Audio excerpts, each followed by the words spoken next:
Okay, before this video starts, I have to apologize for the sound quality. Due to some foreseen circumstances in my life, I had to go to sort of a college type thing, and their desks there kind of work like their own office space, and you might hear a bit of an echo, so be prepared for that. Well, here goes nothing.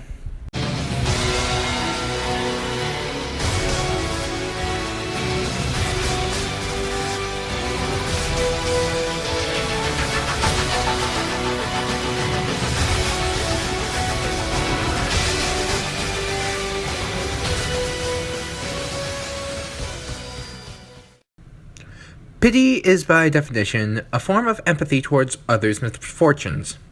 These people don't have to be real, they can be characters from novels or movies, or in this case, video games. To be honest, I don't get emotional very easily. It took me a while for my number one from French records to actually get to me. That's why this is only a top 5 too. So when I say I pity these guys and girls, I mean it. And for reasons that should be pretty obvious, this video is drowning in spoilers. Do you want to be immortal? Living in a world where everyone grows old and dies around you while you don't? Think about it. In Final Fantasy 15, I wasn't disappointed. You play as the chosen king 10 years before the world goes downhill, and the final boss is the Chancellor of the Niflheim Empire, Arden Izunia, otherwise known as Arden Lucis Callum. Yeah, the whole story is that Arden, I'm just going to call him that, discovered a disease that turned people into demons, or common Final Fantasy enemies, and found a cure for this disease. Either that or he was the king who opposed the man who did find the cure. Either way, the result was a curse of nigh eternal suffering. But at the end, Nook does put him to rest, which lands him at the bottom of the list.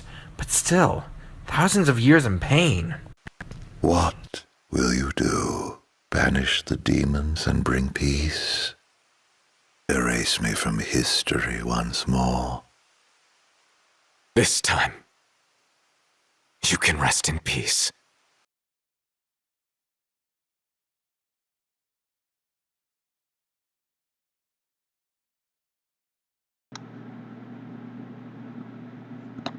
Immortality is just very pitiable.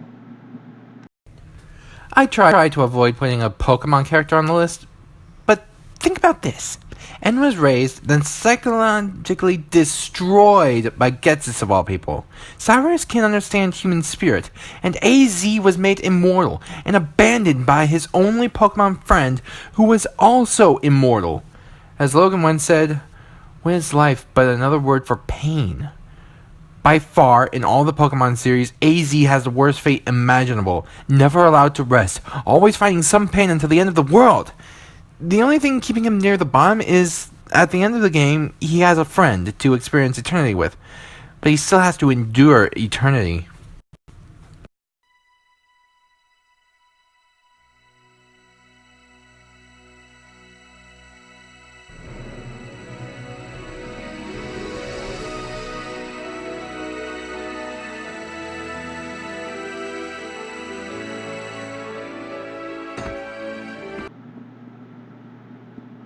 Anyone else feel bad for that Mass Effect waifu? I'm still playing the first Mass Effect as I'm writing this, but the first time I romanced Liara to Sony, I was genuinely happy, especially considering all the madness she can endure. First off, there's Ashley Williams, the racist comrade who gets jealous of Shepard's relationship with her. Then there's her mother, Matriarch Venezia, joining Spectre Saren and the Reapers. Then there's the fact that she's a pure Bloodasari, which to them is as dishonorable as Mudbloods in Harry Potter being in Slytherin pre-Voldemort's death. Finally, there's the fact that if you bring her to face Venezia, that she has to help kill her mother. Yikes. She isn't higher than the Immortals for being more pitiable, she's just higher because I pity her more. We good? Good, let's press on. Don't leave! Fight him! You've always made me proud, Liara.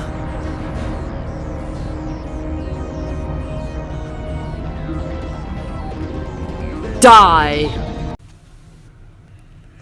I just got past Lorithia and Xenoblade Chronicles on my 5th attempt. Thanks for the warning, Speedster. So yeah, I can put Eggo on this list with no regrets. Eggo was alive when Maneth and Zanza inhabited the Mechonis and Bionis respectively. Suddenly Zanza attacked Mechonis, specifically the capital of Agneritha, where all the Machina citizens are. Ever since, Egil has harbored a deep hatred for the Bionis.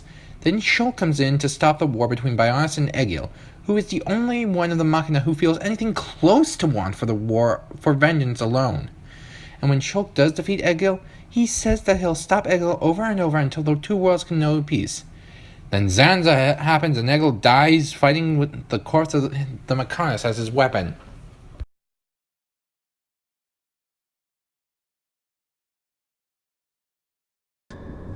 Dixon? You shouldn't have done that, little brat. Bill Hawks caused a lot of pain for both protagonists and antagonists alike 10 years before Unwound Future. But none of those characters gave up so much as Bronev to get where they are. Keywords being gave up. I hate Bill Hawks like a lot of people, but not as much as those people do. Now Leon Bronev, I disliked him as soon as I looked at him. But then the final act came around. Are all the anti-spoiler people gone? You sure? Okay.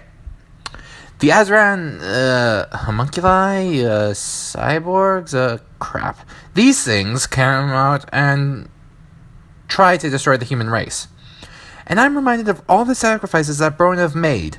On top of that, he made those sacrifices against his will. He was forcibly brought into Targent so he could save his wife. Then she died, and their two sons, Herschel and Theodore, went to an orphanage. Herschel, the older brother, was about to be adopted by the Laytons, but so he could continue researching the Azran and get revenge on Targent, he switched names with Theodore, becoming Theodore Sycamore, aka Descole, while his brother became, take a guess!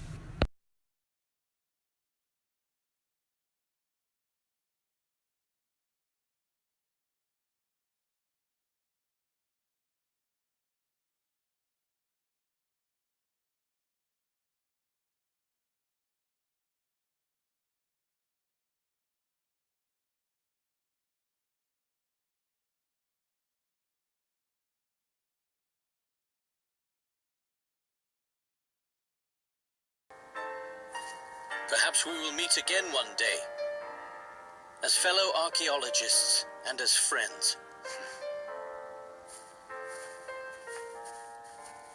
I'm the Gaming Knight, and if life ever treats you half as bad as this guy, God in His mercy lend you grace.